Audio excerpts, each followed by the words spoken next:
Welcome to my book review of For the Love of Kane by Ames Mills.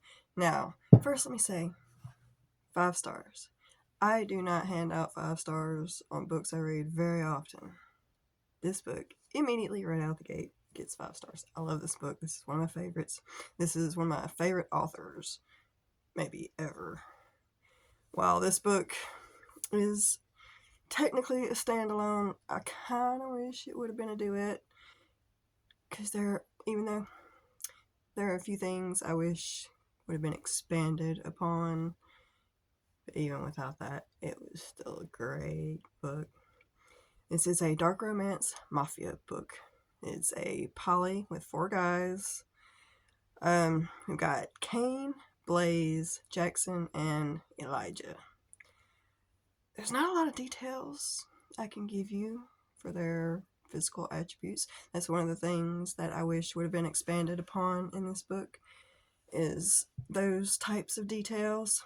I can tell you that Kane is 37, Blaze is 35, Jackson is 22. So there's a little bit of age gap. Elijah, it never says how old he is. Matter of fact, it doesn't even say what he looks like really at all in this book, which is kind of weird. But there's really not a lot of physical description for any of them. I know that Jackson has curly hair and blue eyes, and he's just a little bit shorter than Kane, who has it? I wrote it down so I wouldn't forget. It's 6'3", and it says that Jackson is a little shorter than him. That's really the only heights that it gives me in here, and Blaze is covered in tattoos.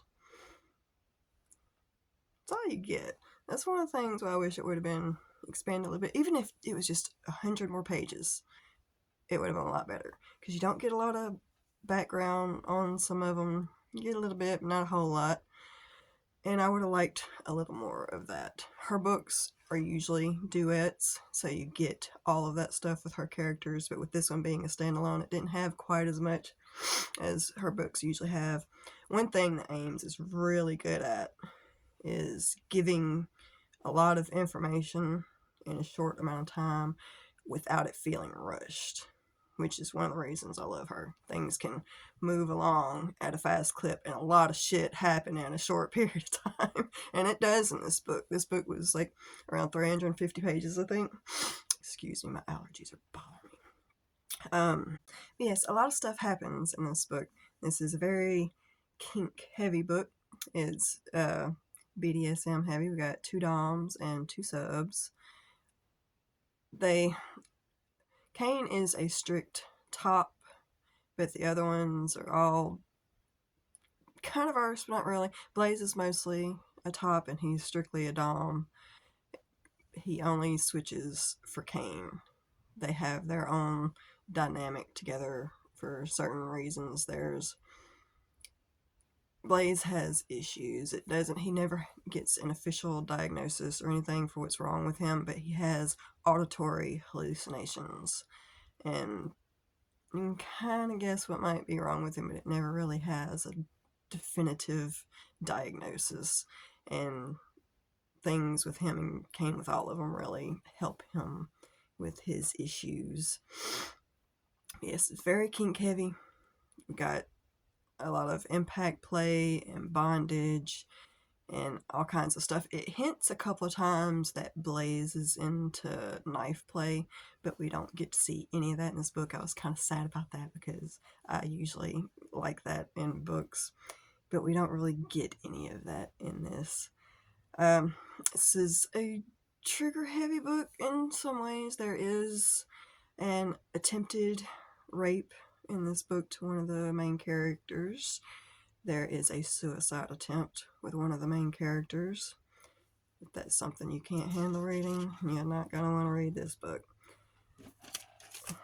Now, with that, let's see. Gotta look at my list so I don't forget nothing. A safe word is used twice in this book. Once during the scene and once not in the scene. Let's see what else important we got here I should let you know about.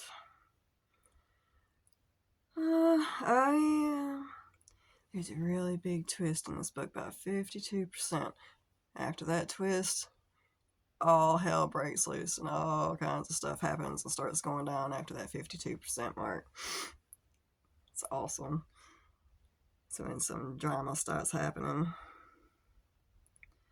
Okay, let's see what else.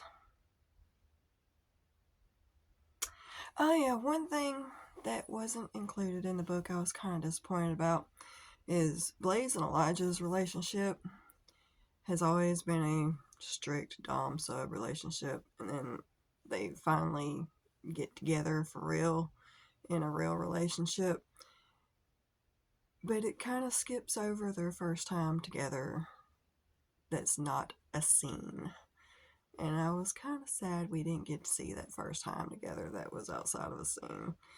Not a big thing, but I was kind of sad about it, you know. But that's okay. Sorry, I'm kind of looking at my list. It's kind of dark in here. I might just change my lighting a little bit in here, huh? Kane is Russian. He's head of the Russian mafia. He speaks Russian a lot.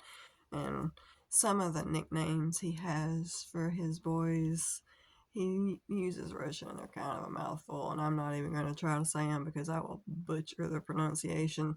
So I'm not going to go there. But it's fine. This is a really, really good book, though. And one big thing that you want to know, it's a happily ever after. Everything works out in the end. It's all good. The spice in this book, 5 out of 5. Starts on page 19. There are 10 sex scenes in this book, and they are all very long, very detailed sex scenes. It's always a plus in my book whenever I'm reading. It has to have that to get 5 stars for me, but it also has to have great character development and great relationship development and a good plot to go along with it. This book has it all. There are some, like I said already, there are some character development things I wish would have had, but even with that, it still gets 5 out of 5 for me. Great book. Highly recommend reading it. Recommend reading all of her stuff.